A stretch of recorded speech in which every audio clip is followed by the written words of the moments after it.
Hello बच्चों, आपका स्वागत है हमारे चैनल एकेडमी में। तो बेटा आज का जो हमारा जो प्रश्न है, प्रश्नावली 12.1 का पहला क्वेश्चन है। बेटा कौन सा है? 12.1 का पहला क्वेश्चन आपकी क्षेत्रफल का क्वेश्चन है। तो देखिए बेटा इस वाले क्वेश्चन को हम कैसे सॉल्व करेंगे, बहुत आसानी से। तो इसमें लिखा गया है कि दो घनों जिनमें से मतलब दो घने अपने पास जिनमें से प्रत्येक का जो आयतन दिया है 64 सेंटीमीटर की है बेटा, और संलग्न फलकों को मिलाकर एक ठोस बनाया जाता है। इससे प्राप्त घनाभ का पृष्ठीय क्षेत्रफल ज्ञात करना है। तो बेटा इस वाले प्रश्न में एक घन का आयतन दिया है 64 सेंटीमीटर की, मतलब एक घन का आयतन 64 सेंटीमीटर की है। तो दो घनों को आपस में मिलाकर रखा गया है। ठीक है बेटा, तो दो घनों को जब आपस में मिलाकर रखेंगे तो हमें घनाभ की आकृति प्राप्त होगी।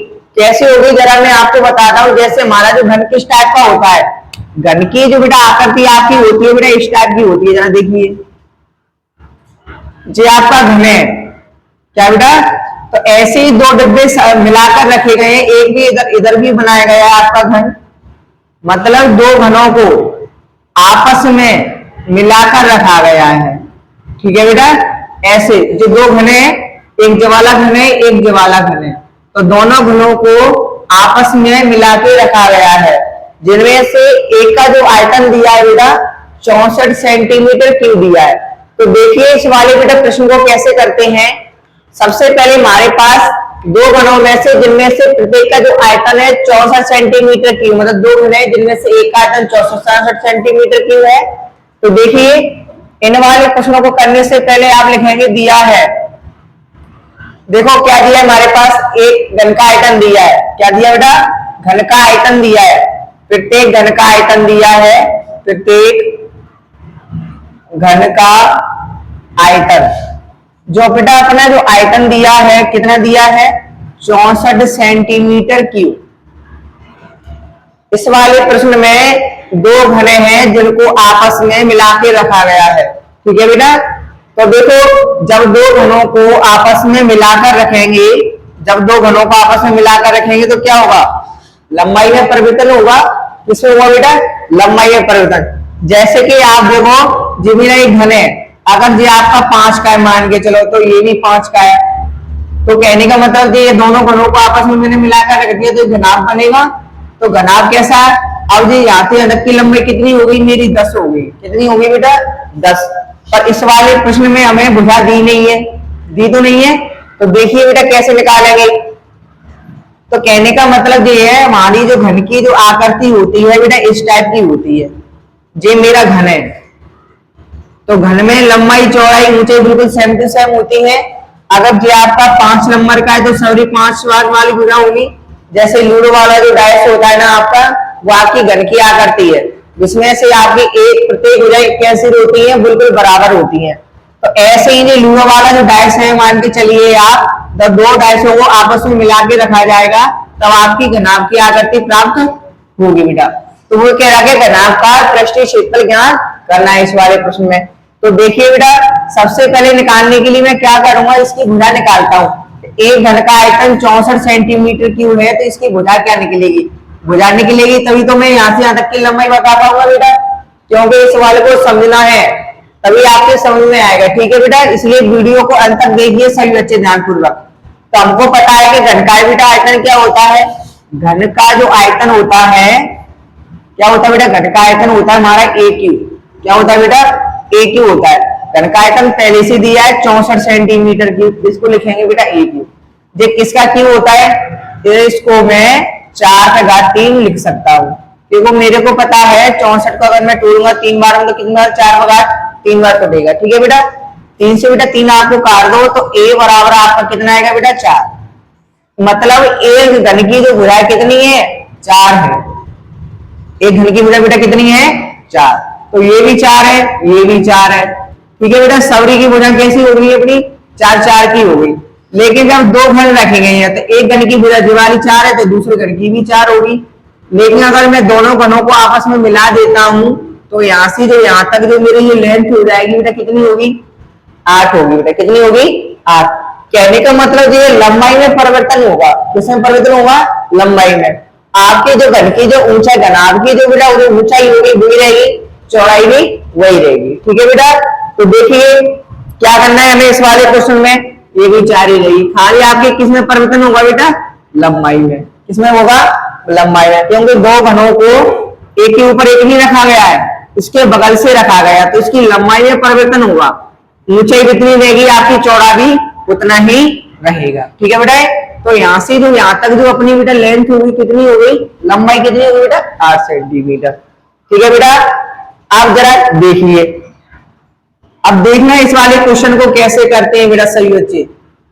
इस वाले प्रश्न में ये बोला गया जो दो घनों को आपस में संलग्न फलकों को मिलाकर रखा जाता है। देखो इधर देखिए सही बच्चे, जब दो घनों को, इधर रख देता हूं मैं, जब दो घनों को, जब दो घनों को, ठीक है, जब दो घनों को, जब दो घनों की संलग्न फलकों को मिलाकर, संलग्न फलकों को मिलाकर रखा जाता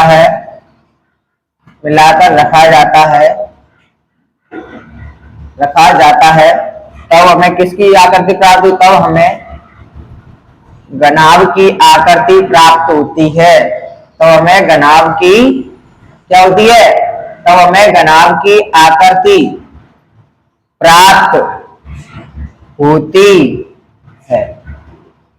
इसलिए इस वाले फॉर्मूले क्या लगाएंगे, घनाभ का पृष्ठीय क्षेत्रफल लगाएंगे। तो बेटा घनाभ का पृष्ठीय क्षेत्रफल क्या होता है, सभी बच्चों को याद होगा, इसलिए घनाभ का क्या होता है, घनाभ के, इसलिए घनाभ के लिए सबसे पहले आप लिख लो, घनाभ के लिए हमें क्या क्या लिखना पड़ेगा, देखिए आपकी जो लंबाई है, घनाभ की जो लंबाई होगी बेटा कितनी होगी, लंबाई होगी माई बेटा 8 सेंटीमीटर, लंबाई मतलब एल।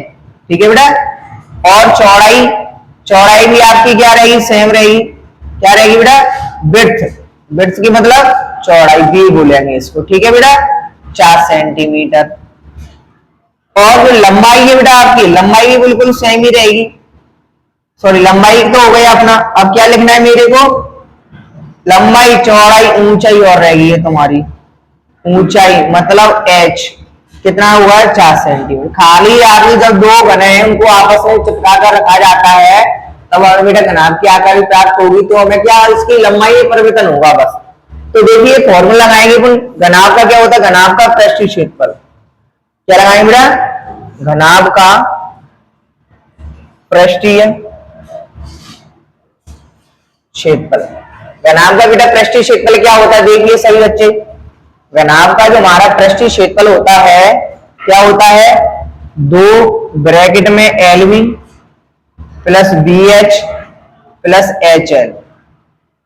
ठीक है बेटा, क्योंकि लंबाई चौड़ाई ऊंचाई प्लस HL मतलब ऊंचाई और LI। ठीक है, LV BH HL का मतलब L हो गया लंबाई, B से मतलब चौड़ाई, B से मतलब चौड़ाई, H का मतलब ऊंचाई प्लस हाइट, जो ऊंचाई है आपका क्या है, लंबाई। मानों को रख दो बेटा सही बच्चे, जब देखिए L इंटू V मतलब लंबाई गुणा चौड़ाई, मतलब 8 गुणा 4 प्लस लगाइए, B का मान कितना है बेटा, B का मान आपका कितना है 8, कितना है बेटा 8, B का मान कितना है, B का मान है आपका 4 और H का मान कितना है 4, प्लस लगाइए H का मान 4, L का मान कितना है, L का मान तो 8 है, खाली लंबाई में तो परिवर्तन हुआ है।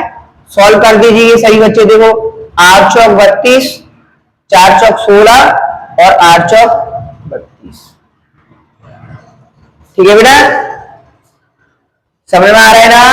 तो देखिए फिर इसको कैसे करेंगे, 32 और 32 कितना हुआ, 64, कितना हुआ बेटा 32 और 32 64 प्लस 16। इसके बाद में थोड़ा इधर देखिए आप, इसको मैं इधर बता देता हूं, सवाल को इधर बनेगा नहीं।